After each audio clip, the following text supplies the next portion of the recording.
kepedulian Allah kepada kami semua punya dasar yang kuat, dan Tuhan sangat peduli bagi setiap pribadi yang mengasihi Tuhan, mengandalkan Tuhan dalam kehidupan sehari-hari.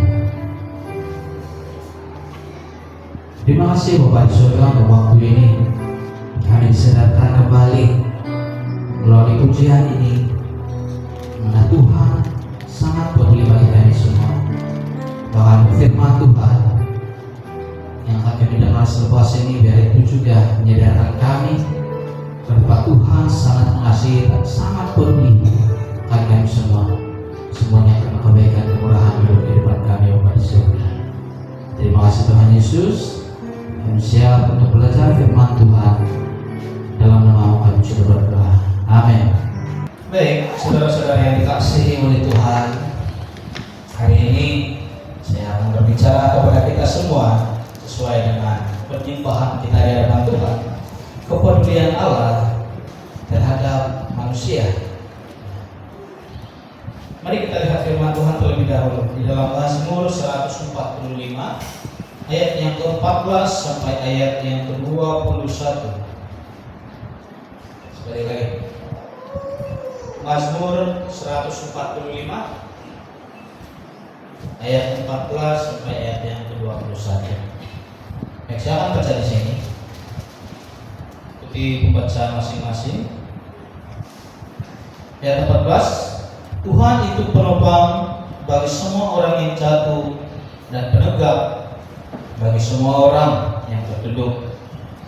Mata sekalian orang menantikan Engkau, dan Engkau pun memberi mereka makanan pada waktunya.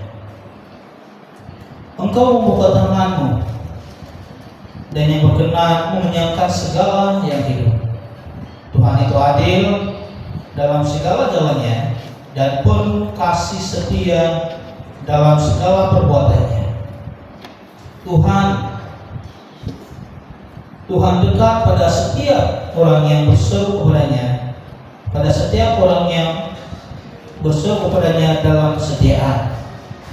Ia melakukan kehendak orang-orang yang takut akan Dia, mendengarkan teriak mereka minta tolong, dan menyelamatkan mereka. Tuhan menjaga semua orang yang mengasihinya, tetapi semua orang fasik akan dibinasakannya. Mulutku mengucapkan puji-pujian kepada Tuhan, dan biarlah segala yang kudus untuk seterusnya dan selamanya.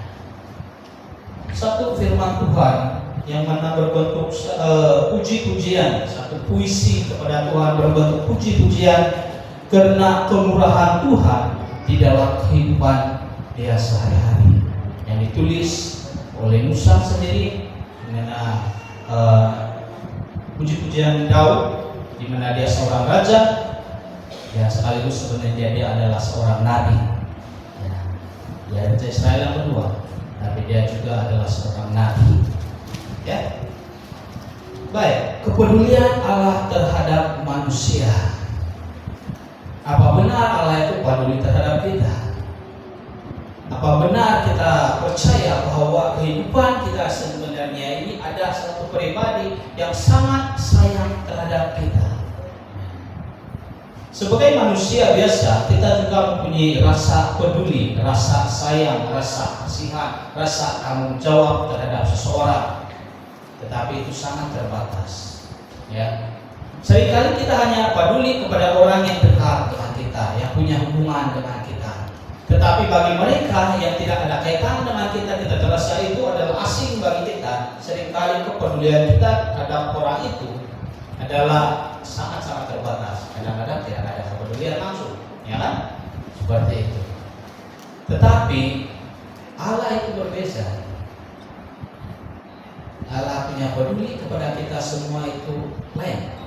Maksudnya di sini adalah kepedulian Allah terhadap manusia itu sangat-sangat tidak terbatas.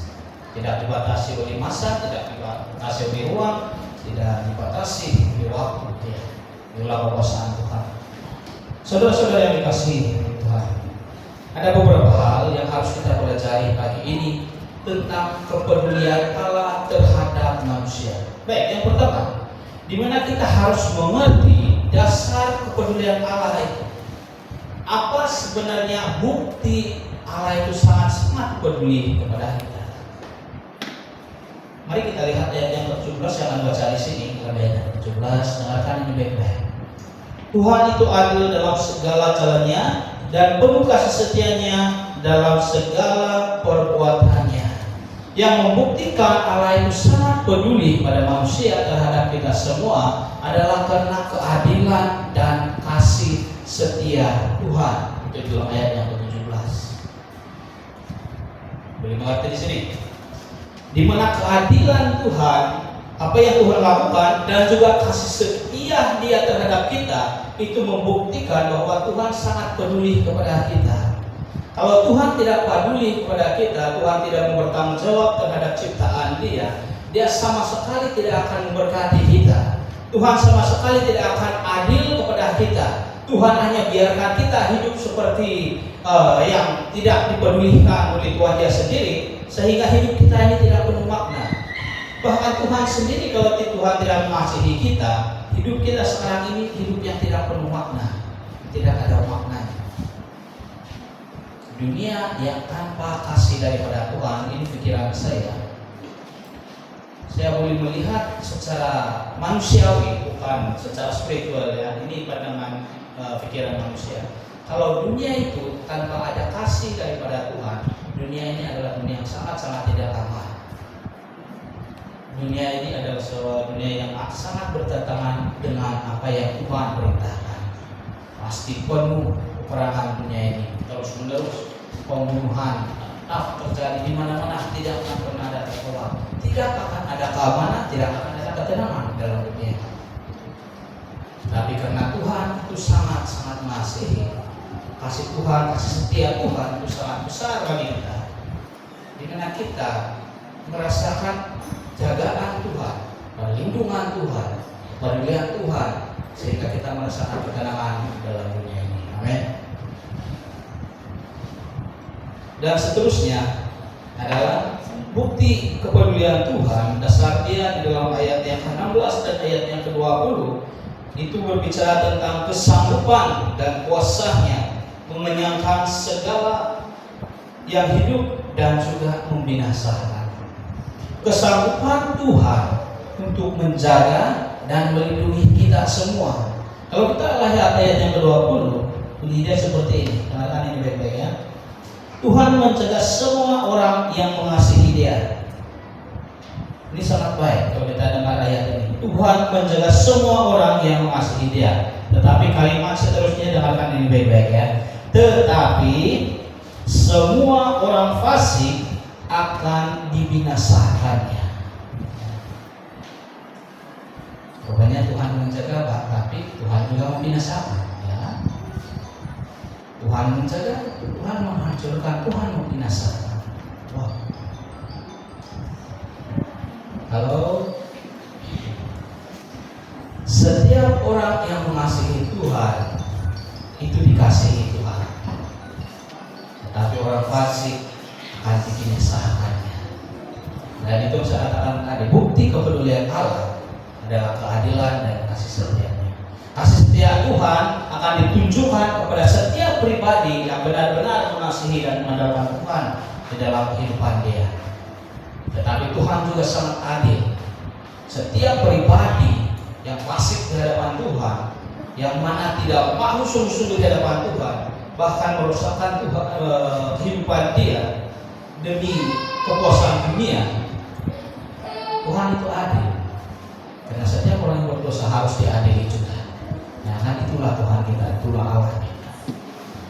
Jadi kita tidak hanya melihat Tuhan itu mengasihi, tetapi kita juga harus sadar bahwa Tuhan itu adil. Kalau di dalam dunia ini ada bahagian jabatan keadilan, di mahkamah ada hakim yang akan menentukan setiap orang yang bersalah akan dihukum.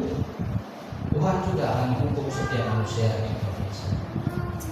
Jadi yang terbaik, mari kita hidup di dalam kasih Tuhan, laksanakan perintah Tuhan, lakukan perintah Tuhan dalam kehidupan kita sehari-hari. Kasihi Tuhan kita dengan segenap hati, jiwa, keberadaan hidup kita. Amin. Jadi bukti kasih Tuhan bukti kepedulian Tuhan adalah karena adanya keadilan Dia dan kasih setia. Itu yang pertama. Yang seterusnya adalah siapakah manusia yang dipedulikan oleh Tuhan? Saya sudah menjelaskan tadi di dalam ayat yang ke-20, di mana Tuhan mencegah semua orang yang mengasihi Dia. Bagaimana sebenarnya orang yang mengasihi Tuhan? Di dalam ayat yang ke-14, Tuhan itu penumpang bagi semua orang yang jatuh dan penegak bagi semua orang yang tertunduk.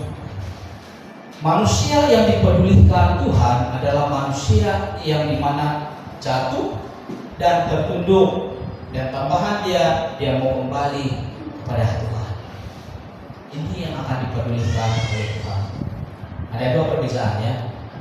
Ada manusia jatuh dan tertunduk, itu ada dua. Satu mau kembali pada Tuhan, satu itu mau kekal di dalam ketundukan dia. Dia ada Tuhan mau peduli pribadi yang mana dia sudah jatuh tertunduk, tetapi hati dia mau kembali pada Tuhan. Kalau kita sudah jatuh, sudah tertunduk, yang tidak mampu bangkit semula, tetapi hati masih berkeras mau tetap memandang dunia dan bukan kepada Tuhan, bagaimana Allah mau mempedulikan kita kalau kita sendiri keras hati mau kembali kepada Tuhan? Ya, saya harap kita mengerti itu. Karena Tuhan sangat peduli, Allah sangat peduli pada pribadi manusia yang jatuh, yang tertunduk. Itu adalah pribadi yang tidak mampu bangkit semula, tetapi meminta pertolongan daripada Tuhan. Paham maksud jatuh dan tertunduk? Ya. Yang jatuh maksud dia adalah seorang pribadi yang sudah tinggal di dalam dosa, sudah ikut pada dunia. Tertunduk juga membawa arti di mana dia tidak mampu, dia malu untuk mau datang kembali kepada Tuhan, tetapi hati dia masih rindu kepada Tuhan. Ada beberapa ramai di antara kita yang alami hal ini. Pernah kita jatuh dan tertunduk dari Tuhan? Kalau pernah, mari kembali kepada Tuhan. Dan ini sangat penting bagi kita. Dan seterusnya yang ketiga, apakah syarat untuk dipedulikan oleh Allah? Untuk mau Allah peduli kepada kita, masih ada syarat yang sudah dijelaskan sebentar tadi, coba sebentar. Masih ada yang perlu kita lakukan, syarat-syarat dia untuk Allah peduli dengan kita. Yang ke-15, ayat 15. Mata sekalian orang nantikan engkau, dan engkau pun memberi mereka makan pada waktunya. Ayat yang ke-15 itu berbicara tentang menantikan Tuhan. Syarat untuk dipedulikan oleh Tuhan, yang pertama itu kita harus menantikan Tuhan. Menantikan Tuhan itu juga berbicara tentang kita harus sabar untuk tetap setia kepada Tuhan. Pada waktu kita berseru kepada Tuhan tidak ada jawaban, kesabaran kita itu terpuji, keimanan kita itu terpuji di hadapan Tuhan. Nantikan Tuhan sungguh-sungguh. Jangan pernah kita keluarkan kata-kata, ya saya cukup sudah menantikan Tuhan, saya sudah bosan, saya sudah benar untuk menantikan Tuhan. Seorang atlet pelari 100 meter sprinter yang sangat terkenal, pelari paling maju di dalam dunia, Usain Bolt. Tahu Usain Bolt? Dia pernah katakan seperti, saya berlari mendapatkan 9 saat dalam 100 meter itu, saya berlatih 4 tahun baru saya mulai lari 9 saat. Tetapi kenapa orang yang baru latihan 2 bulan sudah mau berhenti, tidak melihat hasilnya, tapi sudah mengalah? Ini adalah pribadi yang sudah terkenal, di mana dia harus proses 4 tahun untuk lari 9 saat dalam itu larian dia 100 meter. Ini dunia. Sama dengan pribadi kita dalam kerohanian kita. Kita mau jawaban Tuhan, kita mau hasil sesuatu yang baik, itu harus punya proses. 1-2 bulan kita berdoa pada Tuhan, proses kita mendekat pada Tuhan tidak ada hasilnya, jangan berhenti. Tuhan mau proses itu. bukan karena Tuhan yang perlukan, tetapi kita sebagai manusia yang perlu proses itu di hadapan Tuhan. Boleh mengerti? Kita terima sesuatu daripada Tuhan, kita minta terus diberi tanpa proses, boleh saja itu meresahkan kita. Tetapi pada waktu kita diproses Tuhan sungguh-sungguh untuk menantikan kedatangan Tuhan, menantikan Tuhan dalam kehidupan kita, itu akan menguatkan kita. Ingat proses ini di hadapan Tuhan. Jangan kita hanya mengharapkan Tuhan, kita mau seperti ini, Tuhan, kita mau Tuhan terus balik pada waktu. Jangan seperti itu. Kita harus tunggu proses Tuhan dalam hidup kita. Yang pertama, menantikan Tuhan. Ayat yang ke-18, ini yang kedua, syaratnya adalah berseru dalam kesetiaan. Ini seringkali yang sebenarnya menjadi kegagalan sebagai orang Kristen. Kita berseru itu kuat, kita berdoa itu kuat, ya.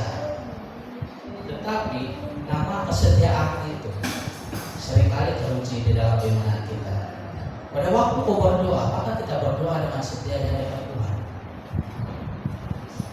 Pada waktu kita berseru di dalam pujian, di dalam doa, dalam firman kita yang kita baca, kita masih setia di hadapan Tuhan. Kesetiaan bukan hanya terukur dari konsisten waktu kita berdoa, konsisten waktu kita membaca firman Tuhan, tetapi dalam hal-hal yang lain juga kesetiaan kita melakukan perintah Tuhan dalam kehidupan kita sehari-hari itu juga dilihat Tuhan. Jangan hanya kita berseru menangis di hadapan Tuhan, tapi kesetiaan kita di hadapan itu kita tidak jaga di hadapan Tuhan. Setia melayani bagus. Kita berseru kepada Tuhan melalui musik, melalui doa, melalui puji-pujian, itu sangat bagus. Tetapi bagaimana pula komitmen kita yang kecil saja di hadapan manusia itu yang harus setia di hadapan Tuhan. Persekutuan yang sangat kecil yang itu yang dihadiri manusia. Persekutuan kita di hadapan Tuhan. Berdoa kepada Tuhan sebelum tidur, berdoa kepada Tuhan sebelum makan. Bahkan persekutuan doa yang kecil dilakukan di gereja supaya kita semakin sekut di antara satu sama yang lain. Apakah kita setia untuk datang pada Tuhan dalam persekutuan yang kelihatan kecil di mata manusia? Boleh mengerti sampai di sini? Masih mau dipedulikan Tuhan? Pasti mau, amin. Shalom. Berapa mereka soal mendapat? Oke, masih mau dipedulikan Tuhan? Pasti mau dipedulikan oleh Tuhan, itulah. Jangan hanya berseru, tapi setia kepada Tuhan.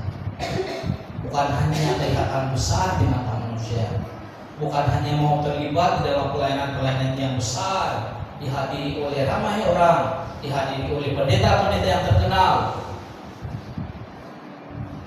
Tapi persekutuan yang kecil di mata manusia itu jauh berharga di hadapan Tuhan. Karena Tuhan lihat kesetiaan kita, bukan hanya entertainment, pertunjukan kita di hadapan manusia. Boleh mengerti? Mau dipedulikan Tuhan, berseru di dalam kesetiaan. Waktu kau berseru pada Tuhan, setia pada Tuhan. Bukan di hadapan manusia, bukan apa yang dilihat oleh manusia, tetapi apa yang dilihat di hadapan Tuhan. Seterusnya, syarat untuk dipedulikan Tuhan, dipedulikan oleh Allah di dalam ayat yang ke-19, yaitu takut kepada Allah. Satu kisah di mana seorang pendeta bertemu dengan seorang pendeta yang berada di dalam penjara, di mana dia katakan kepada dia bertemu dengan sahabat dia, juga seorang pendeta yang dipenjarakan karena case yang berat, case penyelewengan, bukan seksual, juga dia terlibat dalam hal seperti itu. Jadi sahabat dia datang untuk melawat dia di penjara, dan dia katakan kepada sahabat dia, kenapa kau lakukan ini? Apakah kamu tidak mengasihi Allah? Apakah kamu tidak mengasihi Tuhan? Jadi jawab pendeta yang di dalam penjara, dia cakap dalam bahasa Inggris, I do love God, but I don't fear God. Maksud dia adalah, saya sangat mengasihi Tuhan sebenarnya. Saya sungguh-sungguh mengasihi Tuhan, tetapi saya tidak takut kepada Tuhan. Karena itu sebuah amal dosa. Dengarkan ini baik-baik, saudara seiman. Mengasihi Tuhan saja itu bukan sesuatu yang sudah perfect. Kita tidak sempurna. Yang paling perlu adalah kita takut akan Tuhan. Takut akan Tuhan maksudnya adalah kita tidak berani untuk melakukan pelanggaran di hadapan Tuhan. Kita tidak berani untuk melakukan yang mana bertentangan dengan perintah Tuhan. Itu bermaksud takut akan Tuhan. Kalau mengasihi Tuhan itu adalah kita berikan hidup kita pada Tuhan, kita setia pada Tuhan, kita mau terus melakukan apa yang Tuhan perintahkan, itu juga mengasihi Tuhan. Tetapi takut akan Tuhan adalah kita tidak berani untuk melakukan pelanggaran di hadapan Tuhan, karena kita tahu kalau kita lakukan itu ada balasan di hadapan. Jangan hanya mengasihi Tuhan, tetapi syarat untuk dipedulikan oleh Allah yang ketiga itu harus takut akan Tuhan. Kalau kita mengasihi Tuhan, kita mampu waktu kita untuk melayani Tuhan. Tetapi bagaimana pula dengan takut akan Tuhan? Pendeta itu katakan, saya sangat mengasihi Tuhan, tetapi saya tidak takut Tuhan. Walaupun dia mengasihi Tuhan, tetapi takut akan Tuhan tidak ada, kita masih jatuh di dalam dosa. Jadi mau Allah peduli kepada kita semua. Takutlah akan Allah. Jangan hanya kita katakan Tuhan saya mengasihi, ya itu boleh saja keluar daripada mulut kita. Tetapi takut akan Tuhan itu adalah tindakan iman kita, tindakan pribadi kita di hadapan Tuhan, bukan di hadapan manusia, di hadapan Tuhan. Dan yang terakhir, untuk syarat dipedulikan oleh Allah, yaitu di dalam ayat yang ke-20 berbicara tentang mengasihi Tuhan. Takut akan Tuhan, ya. Mengasihi Tuhan juga, ya. Harus ada kedua-duanya itu. Amin. Dan yang terakhir, apakah tindakan kepedulian Allah terhadap hidup kita, dalam hidup kita? Pada waktu kita sudah mengasihi Tuhan sungguh-sungguh, kita taat pada Tuhan, kita setia pada Tuhan, kita mengerti dan kita bahkan takut akan Tuhan. Apa tindakan Tuhan? Apa tindakan Allah terhadap apa yang kita sudah lakukan? Yang pertama, di dalam ayat yang ke-14 jelas mengatakan bahwa Tuhan itu akan menopang dan menegakkan kita yang tertunduk, menegakkan yang jatuh dan tertunduk. Tuhan akan bertindak di mana pada waktu kita menyerahkan diri kita sungguh-sungguh di hadapan Tuhan, Tuhan akan bertindak mana Dia akan menopang kita, menegakkan kita kembali. Setiap pribadi yang berdosa Tuhan, setiap pribadi yang berdosa yang ingin Tuhan pakai dalam hidup dia, Tuhan akan bekerja dalam hidup dia. Boleh mengerti? Macam Tuhan kembali ayat saya, tapi saya harap kamu mengerti. Tuhan akan menolong setiap pribadi yang berseru kepada Dia. Setiap pribadi yang jatuh, yang mau Tuhan jaga hidup dia, mau kembali pada Tuhan, pada Tuhan sungguh-sungguh. Ya. Tuhan akan menopang hidup kita. Ini tindakan Tuhan. Dan seterusnya di dalam ayat yang ke-15 dan ayat yang ke-16 itu berbicara tentang Tuhan membuka tangan untuk memberi makan pada waktunya. Bukan berarti makan di sini tidak membawa arti yang tiba-tiba datang KFC daripada Tuhan datang pergi makan, bukan seperti itu, ya. Itu makanan rohani yang dimaksudkan di sini. Dan seterusnya, apa tindakan kepedulian Allah? Yaitu Tuhan akan melakukan dan mendengar seruan anak-anaknya dan kehendak orang yang berseru dan takut kepadanya akan didengar Tuhan. Jadi setiap pribadi yang berseru kepada Tuhan dengan kesetiaan dia di hadapan Tuhan, dia takut pada Tuhan sungguh-sungguh dan mengasihi Tuhan Allah sungguh-sungguh, tindakan Allah adalah dia mendengar. Satu, pertama dia mendengar setiap seruan anak-anaknya. Yang kedua, dia akan melakukan apa yang kita katakan di hadapan Tuhan. Ya, boleh mengerti di sini. Kalau saya katakan pernahkah kita berdoa, pasti kita jawab pernah. Betul kan? Siapa yang belum pernah berdoa di sini angkat tangan? Jujur. Pasti semua sudah pernah berdoa, betul kan? Ya. Dan seterusnya, soalannya seperti ini. Sudah berapa kali Tuhan jawab doa kita? Secara pribadi, sudah berapa kali Tuhan jawab doa kamu? 1 kali? 2 kali? Banyak kali? Atau tidak pernah? Tuhan mendengar setiap pribadi yang berseru kepadanya. Tetapi yang kedua yang saya akan lakukan itu, Tuhan lakukan apa? Ya pribadi, Tuhan lakukan apa permintaan pribadi yang mengasihi dia, tetapi Tuhan tidak akan menunaikan perintah ataupun kehendak pribadi yang tidak mengasihi Tuhan. Kenapa? Saya mau katakan, mau jelaskan kepada kita semua seperti ini. Setiap pribadi yang mengerti Tuhan, yang mengasihi Tuhan, yang takut akan Tuhan, dia meminta sesuai dengan kehendak Tuhan. Betul atau tidak? Ya. Tetapi pribadi yang tidak kenal Tuhan, yang tidak mau sungguh-sungguh pada Tuhan, tidak mau mengerti Tuhan, bahkan tidak setia pada Tuhan, permintaan dia seringkali permintaan yang bertentangan dengan kehendak Tuhan. Amin. Kita boleh lihat sendiri, pikir secara logik. Kalau pribadi tidak mengenal Tuhan, dia berdoa, pasti permintaan dia itu tidak sesuai dengan Tuhan. Dan Tuhan mau menunaikan, Tuhan mau melakukan, bahkan memberi berkat, memberi, menjawab doa-doa manusia sesuai dengan kehendak dia. Saya harap kita mengerti. Pada waktu kita sudah mengambil keputusan untuk mau setia kepada Tuhan, sungguh-sungguh berdoa sesuai dengan kehendak Tuhan, perintah Tuhan. Jangan hanya mengikuti kehendak hati, kehendak pribadi, kehendak manusia, tetapi berdoalah sesuai dengan kehendak dan perintah Tuhan. Saya harap kita dapat mengerti akan firman Tuhan ini. Inilah kepedulian Allah terhadap manusia. Di mana dasar dia ada, di mana ada keadilan dan kasih Tuhan.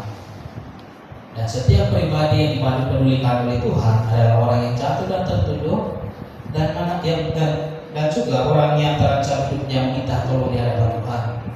Dan syarat untuk kita dipedulikan oleh Allah, menantikan Tuhan, bersungguh-sungguh berseru dalam kesetiaan, takut akan Allah dan mengasihi Allah.